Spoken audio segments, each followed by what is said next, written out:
자, 528페이지요. 누추밀 중훈에게 보낸 답장 2.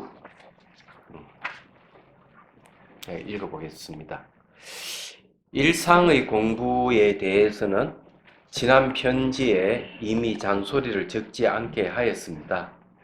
다만 예전처럼 변함없이만 하십시오.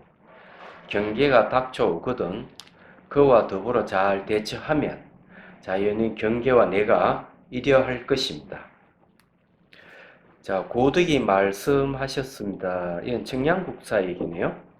자유자재하게 가고 몸부림에 맡겨서 고요히 그 원류를 살피지니 깨달음을 설명하자면 다른 사람에게 보일 수 없지만 이치를 설명하자면 깨닫지 못하면 불가능하다라고 하였습니다. 스스로 깨닫고 스스로 얻는 곳은 끄집어내어 다른 사람에게 들어 바치지 못합니다.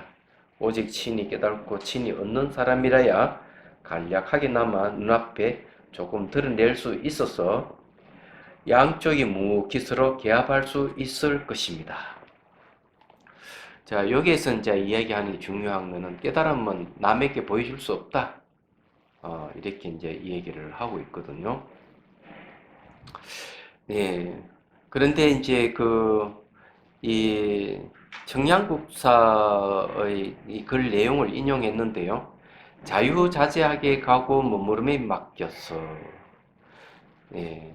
그러면 이거는 자유자재하게 가고 머무름에 맡긴다는 말은 무슨 말이냐 하는 게 있거든요. 예. 자유자재하려 그러면 대상이 머물지 말아야 돼요. 이야기하자면.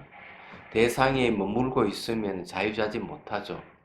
그래서 이제 대상에 머무른 기억은 집착이고 대상이 머물지 않는 기억은 지혜라고 하죠. 이야기하자면 그러면 자유자재가 돼요.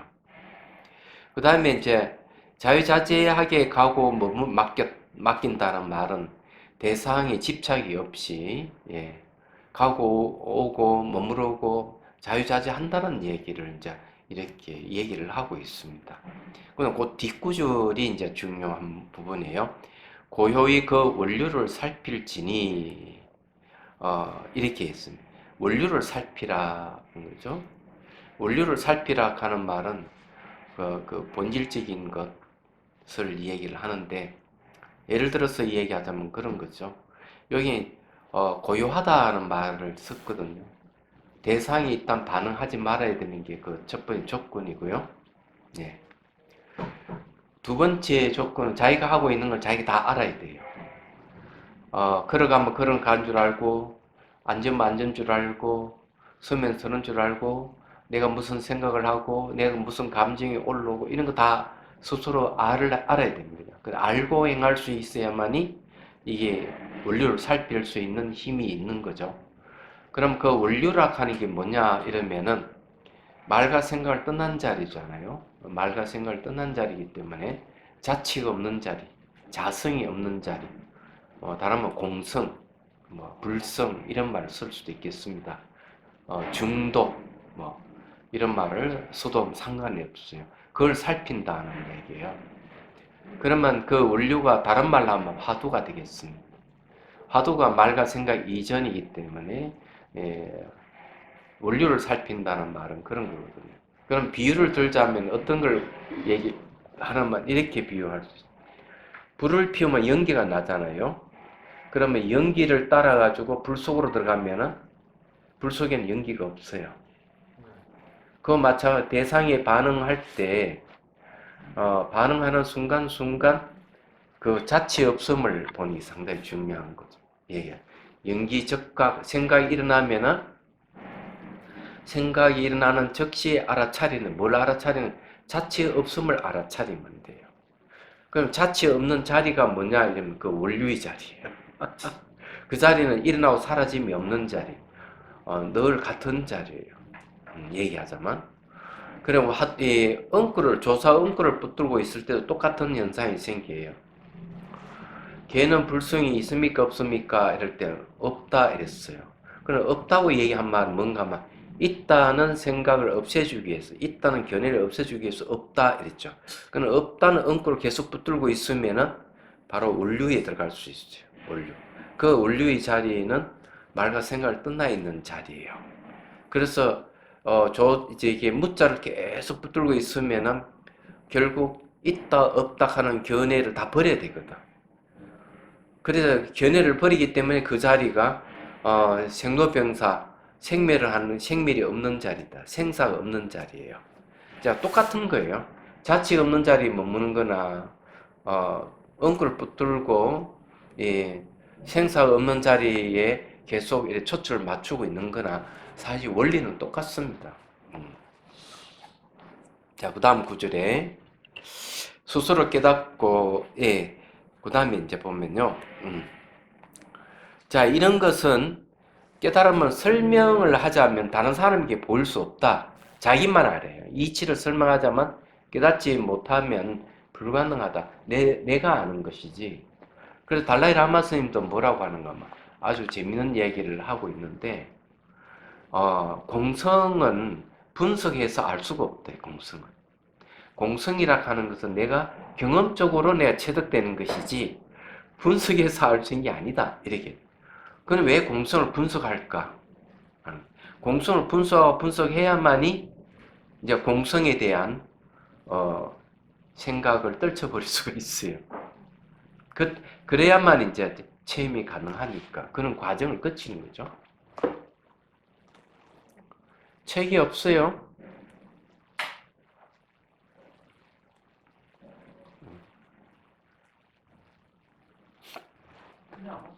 예? 자, 그 다음에 530페이지. 이 책 찾는 거예요? 그러면,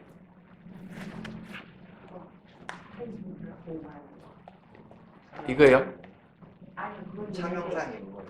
차명상 인문 저기 많아요. 예. 자, 그 다음에 이제 읽어볼게요. 530페이지. 편지를 보니 이제부터는 사람들의 속임을 입지 않는다고 하였습니다. 참으로 잘못 공부한 것이 아니었습니다. 그냥 사람들의 속임을 입지 않으니까 공부를 좀 잘하고 있다 이런 얘기예요. 공부의 큰 줄거리를 이미 바르게 하였고 칼자루를 이미 잡았다면 마치 훌륭한 목동과 같아서 소의 고삐가 항상 수중이 있다면 어찌 남의 곡식 밭에 함부로 들어가겠습니까? 자, 소의 고삐를 딱 이래 잡았다 하는 거는 뭘 얘기하는? 소는 몸이 마음을 얘기하는 겁니다. 마음이 함부로 이렇게 나무의 밭에 못 들어가게 한다 하는 건 내 마음을 이제 주재할 수 있는 힘이 생겼다. 요즘 말은 내 마음을 컨트롤할 수 있는 힘이 생겼다. 이런 얘기예요. 근데 이게 좀 쉽지 않는 게 좀 화가 나는 일이 있으면은 자신도 모르게 말을 확 해버리가 손이 올라오구나 이렇게 하거든요. 그런데 이제 주재하는 사람은 화가 나면 화난 마음을 고삐를 딱 쥐고 이 분출하지 않도록 하는 거죠. 딱 붙들어. 이 소위 고삐 수중이 있다 하는 건 그런 거죠. 나무의 밭에 곡식 함부로 안 들어간다 이러면 대상이 이제 마음에 딸려가지 않는다 하는 거예요. 그러면 이 정도 경지라 그러면 도대체 대승기 신론의 사마타 수행에는 어떤 정도 될까 하는 거죠. 그것은 이제 그렇게 되려 그러면은 저기 보자. 체극적정심 그 전 단계 적정의 단계입니다.